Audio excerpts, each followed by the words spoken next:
Itu aja nih paling penting ya. Kepercayaan dan kredibilitas kita itu yang terutama di bisnis ini. Kita perlu membangun hubungan yang baik.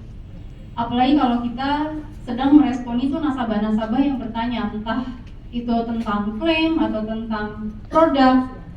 Jika kita lebih sabar dan mempunyai pengalaman-pengalaman yang positif, nah tentu saja nanti si nasabah biasanya cenderung akan merekomendasikan kita kepada orang lain. Kemudian yang kedua, timing is key. Pertama, pilih waktu yang tepat. Jadi ketika kita lagi ngobrol nih sama nasabah ataupun non-nasabah ya, ketika kita mau minta referensi, kita lihat dulu nih gesturnya, kata-katanya, situasinya. Mereka lagi dalam situasi yang happy atau mungkin bisa jadi lagi situasi yang kurang baik. Kemudian yang terakhir adalah check your social media viewers ya. Nah ini rekan-rekan, ini saya ada contoh. Nah, pick the right suspect. Jadi ini yang saya centang-centang ini dia teman lama saya. Kami udah lama nggak komunikasi, bisa dari kayak udah 10 tahun lebih kami nggak komunikasi. Tapi saya perhatiin setahun belakangan dia tuh sering sekali cek post IG-nya saya. IG story-nya saya dia sering banget ngecek. Nah akhirnya saya cek balik dong profilnya, gitu ya. Jadi kalau kita mau kepo yang bermanfaat, gitu. Oke, jadi saya cek di profilnya. Saya cek pekerjaannya dia seperti apa, keluarganya gimana, pertemanannya apa, gitu ya, sama siapa. Nah habis itu setelah saya lihat-lihat ternyata dia tuh sahabatan bahkan sama salah satu selebgram Indonesia, itu famous banget. Kalau saya sebut nama pasti kebanyakan juga pada tahu gitu ya. Jadi saya cari momen yang pas. Saya tanya, kamu temennya itu kan? Gitu saya tanya. Boleh minta tolong nggak? Tolongnya nggak penting lagi ya. Saya tulis di tolongnya nggak penting. Itu bulan Juni ya, Juni awal. Wah Zoom. Oke. Saya tanyain dong sepatunya beli di mana? Gitu. Abis itu dia literally tanyain loh. Terus dia kasih linknya sama saya. Gitu. Terus kemudian udah tuh saya cuekin ya, karena kita juga ada perlu tarik ulur ya. Nah abis itu akhir bulan dia nanya dong kamu di asuransi apa sih? Terus saya jawab di Prudential. Oke, terus di bawahnya tuh ada lagi tuh. Nah abis itu saya langsung aja tuh ya. Anyway lagi ada program yang bisa terima calon nasabah yang udah punya riwayat sakit. Jadi sebelumnya saya pernah lihat dia itu ngepost dia itu lagi run up. Berarti kan otomatis udah ada pernah klaim gitu ya. Nah, oke.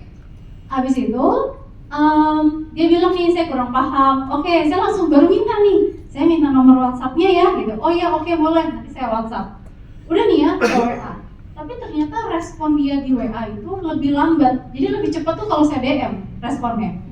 Nah, habis itu pas dia ulang tahun, saya bilang lagi happy birthday ya gitu. Dia ketemuan sesimpel itu aja teman-teman, maksudnya se-casual mungkin aja, nggak usah kayak kaku-kaku banget juga. Habis itu dia bilang oke, dia balas. Habis itu saya balik lagi ke WA chat, lalu kita ketemuan. Pas saya ketemuan sama dia bawa temennya. Sebenarnya di pikiran saya ada pikiran dia bawa temennya lagi nih ya. Jadi nggak ya? Biasanya di pengalaman saya kalau bawa teman itu suka jadinya nggak ngobrolin insurance. Ternyata pas saya ketemu sama dia justru dia referensikan duluan temennya. Jadi yang jadi nasabah sama saya di bulan September itu adalah temannya dia sama keluarga temannya. Baru suaminya masuk, yang punya dia masih proses karena dia harus medical. Gitu. Jadi teman-teman pilih-pilihlah, bisa dicoba di yang pada punya media sosial, manfaatkanlah sebaik-baiknya. Gitu. Kayak silakan dicoba. Oke, terus kemudian yang poin ketiga, express gratitude. Ini tentu saja kita perlu memberikan apresiasi kepada nasabah-nasabah kita dalam ucapan terima kasih yang tulus, karena walau bagaimanapun peranan mereka penting untuk kita gitu. Karena hubungan yang baik pasti ada karakter yang rendah hati. Oke, nah kemudian ini yang keempat. Ini adalah brainstorming. Ini adalah salah satu ide kreatif saya kalau nasabah-nasabah ataupun non-nasabah itu bingung mau ngasih referensi. Benar ya? Kadang kalau kita minta referensi suka ada yang bilang saya bingung, saya nggak tahu siapa ya gitu. Oke, so saya bantuin gitu. Jadi, nah kalau ini rekan-rekan perlu untuk punya waktu yang lebih gitu. Jadi waktunya santai, bisa ngobrol sama nasabah ataupun non nasabah. Kemudian bikin brainstorming. Nanti itu terserah dari kitanya mau ngambil informasinya tentang apa. Bisa pilih, bisa tentang occupation, tentang keluarga, atau tentang mungkin orang yang berpengaruh dalam kehidupan mereka.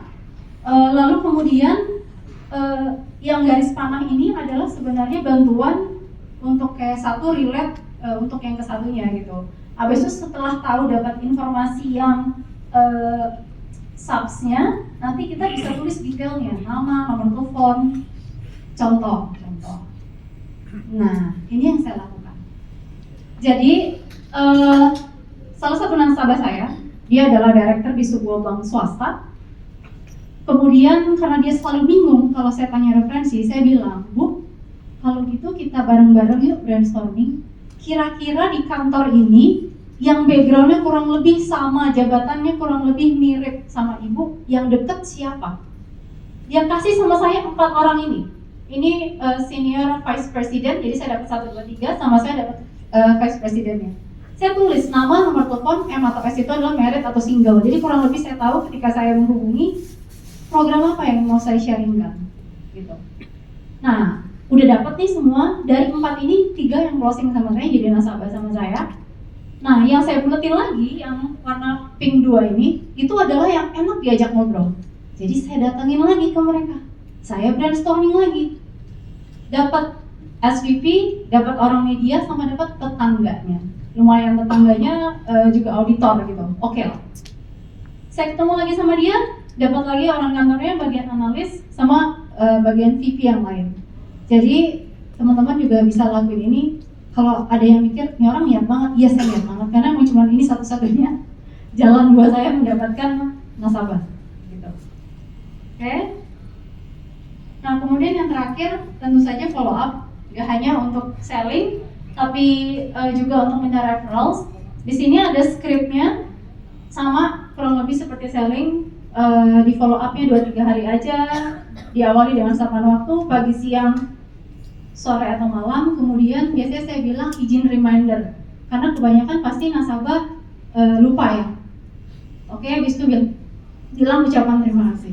Ada contoh sedikit ya. Nah, ini nasabah saya pernah bantu dia klaim. Saya minta, boleh nggak minta referensi itu? Saya langsung berusaha ya kakak, adik, teman yang membuat polis, gitu ya. Saya sesimpel itu. Terus habis itu seperti biasa, nanti ya saya coba tanya-tanya, oke, nanti saya follow up ya, seumpama kamu lupa, karena pasti kita bukan prioritas mereka. Lalu kemudian saya follow up lagi, apa udah boleh ya saya minta referensi? Terus ya, kayak gitu memang anaknya. Terus itu dijawab lagi, oke, nanti ya, gitu kan, kalau ada let you know, oke. Nah abis itu karena, oh ya, kalau ada yang tanya, berapa lama saya follow up? Saya follow up hampir kurang lebih setiap minggu pun saya follow up. Selama dia nggak nolak saya, selama dia nggak bilang kayak stop buat lo nanyain, so saya follow up. Abis itu dari dia saya dapat 5 referral. Ini yang saya post di sini ada 2. Saya dapat 5 referrals, 4 yang jadi nasabah sampai sekarang beserta keluarganya. Gitu. So, sorry. So teman-teman, your client's best friend and get referrals. Saya Kizi Anugrah, Angkatan MBRT, salam MBRT. Oke, terima kasih.